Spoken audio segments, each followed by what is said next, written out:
Hayo, Hakaseda. Hello everyone, my name is Thomas and welcome back to episode 4 of Building a Japanese Town in Minecraft with me. Today we have a little bit more of an intermission episode, because unfortunately I wasn't able to play very lot of Minecraft in the last few weeks. But yeah, I tried my best and did some things that just had to be done. Without further ado, let's head straight in.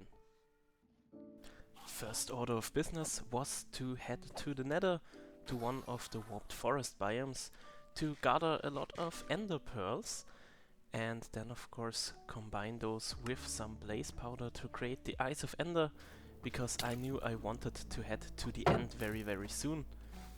While I was in the Nether, I also looked around to find a happy ghast, or the dried version of it at least, which I found and was promptly attacked by a real angry ghast, which I promptly disposed of, getting me the Return to Sender challenge completed, as well as the new Tears music disc, which I listened to later, which sounds very nice.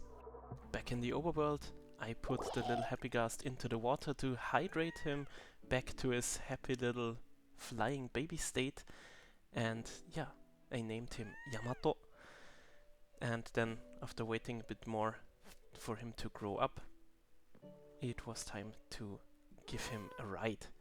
So I saddled him up and headed over to the village on the other side of the little channel, where we are going to kidnap some villagers for later use. I mean, not kidnap, we are going to ask them very nicely if they want to come with us, and they are of course going to say yes. No kidnapping here. It's all consensual.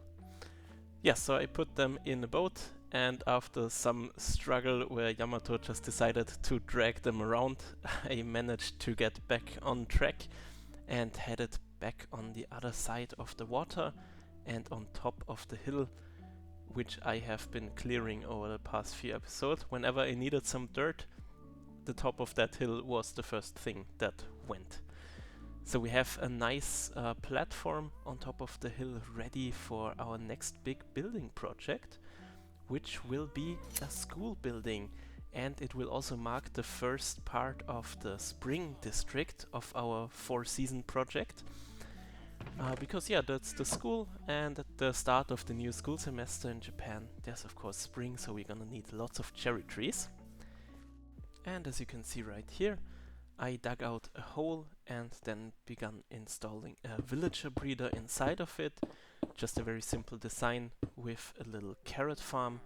Then dropped my 2 villagers into there. One of them is going to be a farmer, that's why the composter is there in the middle, with the lamp to just provide light for the crops to grow, and the glass block on top so that they don't try to jump on top of anything. Then they have some beds with open trapdoors in front of it, so that when they eventually share food and make a baby villager, it will try to run to the beds, because it thinks, oh, the trapdoors, I can walk over those. Then he falls down and goes into the water stream that I'm building up right now. And then he's held down there until he grows up. When he's big enough, his head will pop up into the water above. He will try to swim and then get pushed to the edge of this chamber, where I will have installed some rails later with a button that I can just conveniently push, and whenever I do, a minecart will get dispensed, go up the rails and grab a villager that I can then bring to another space where it's actually needed. That space of course will be the big schoolhouse above. But unfortunately I won't get into building that this episode, because that will take lots of resources and lots of inventory space, which is actually the reason why I want to head to the end very soon. Because if you have ever built a big project in Minecraft, you know it's very impractical to do it without shulker boxes. So I want to get some of those ASAP. So right now I'm just finishing up the tracks for the minecart that will grab our villagers. As you can see, it is working as it should. And then our first baby was actually born, while I wasn't looking, unfortunately. But I heard it, and then, yeah, Here's another one, and as you can see, it works flawlessly. Just walks over to the bed and then falls into the water and goes to the water stream here, waiting to grow up into a big villager that can go to school.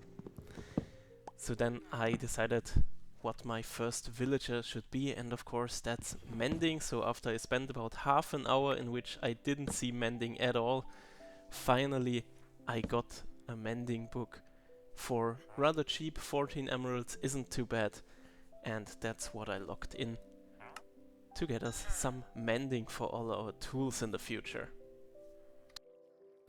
After that was finally done, I headed back out of the hole and just started placing some dirt so that I can give you a little bit of an idea of what the shape of the schoolhouse will look like. So I just used some dirt scaffolding to get the basic concept of the house down, which is always nice when you're building something, especially something that's quite big. You want to get the shape right before you start constructing it, before you start to get in there with blocks that are maybe a little bit more annoying to deal with, especially when you're building with like glass or something else that's not so easily broken. Yeah, so that's the basic shape down, also with some stairs already installed so that they can head up and down. And I will show you my vision for the schoolhouse in the next episode, of course. We're gonna have some very nice plans for what to do with all of our villagers. But for now, it is time to head to the end. So I grabbed my Eyes of Ender and headed out to our front yard through the first eye and headed into the direction in which it was flying. So that was to the northeast, if I recall correctly. So I headed to the beach. Second one confirmed, yes, still the same direction. And then I went with my boat over the ocean. I arrived on the other shore and my suspicions were confirmed, unfortunately. It was going to be in the middle of the ocean, and then I just tried to figure out where exactly the ice would be heading. So after I found the spot, I decided to dig straight down, escaping a drown that was following me down there. And yeah, just headed down until I found some wooden planks. So I thought maybe I was above the library room, but no, it was a mine shaft that is intersecting with the stronghold right here, which is very interesting. Yeah, so I headed down into the stronghold. The chests unfortunately weren't too kind to me, but yeah, after getting lost in there for at least half an hour, maybe 45 minutes, I finally found the room, and it was very close to where I originally entered. But after finally finding the room, breaking the silverfish spawner because nobody needs that, I built a nether portal in the corner of the room just to have easy access to get back home when I need it. And yeah, after lighting that and building a tunnel to go back home, it was time to put in the Eyes of Ender to the frame of the end portal.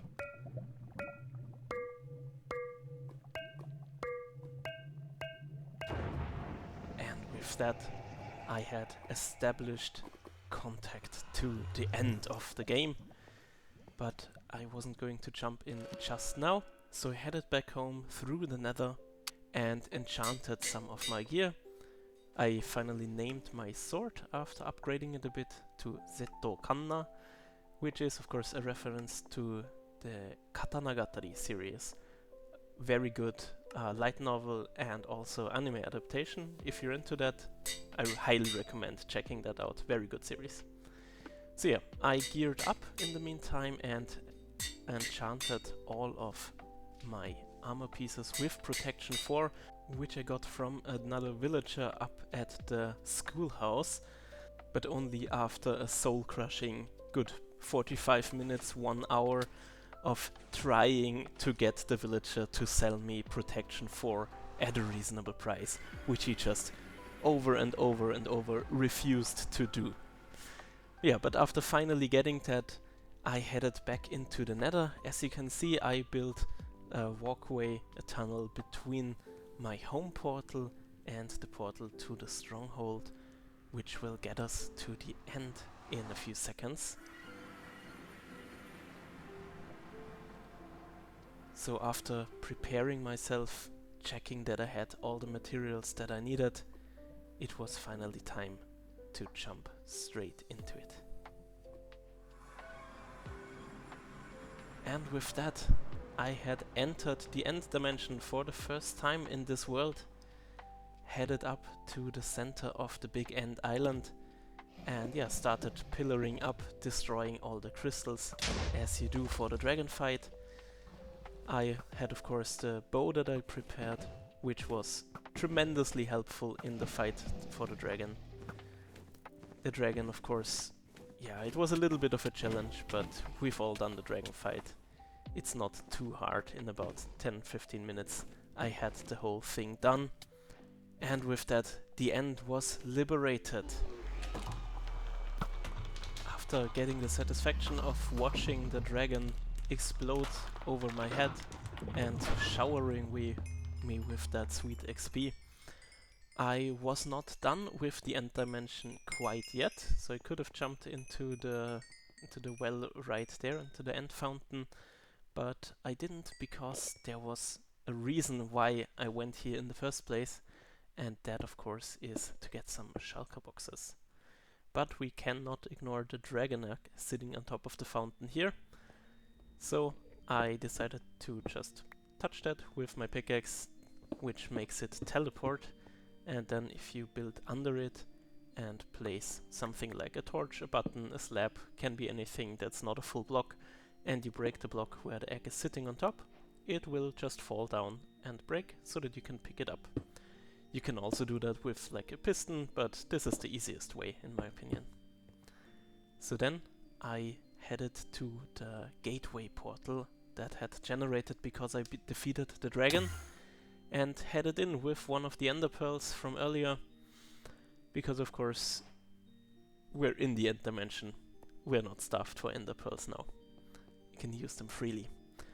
After looking around the end for a good half hour or so, I finally found my first end city and began raiding that, getting us some shulker shells for the shulker boxes that we so desperately need for our big upcoming project, such as the schoolhouse and lots of other things. In the future I will build a castle, of course.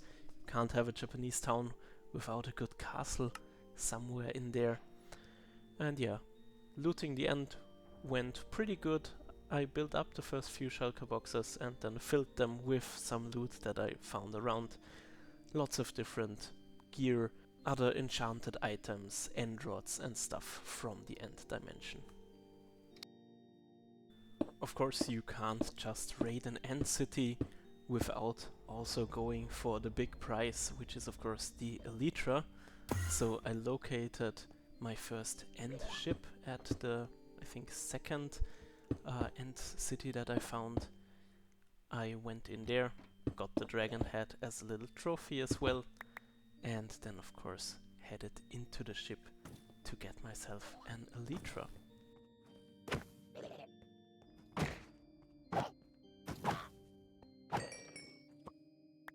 And with that, only sky is the limit. I found an exit gateway portal near the fourth end city that I raided and went back to the main end island, jumping into the fountain and letting the credits roll. We finished the game, we acquired some shulker boxes. Next time I'm gonna put those to good use. I'm going to gather lots and lots of materials in the meantime to get started on the school next episode. I hope you enjoyed, and I'll see you next time. Mata ne!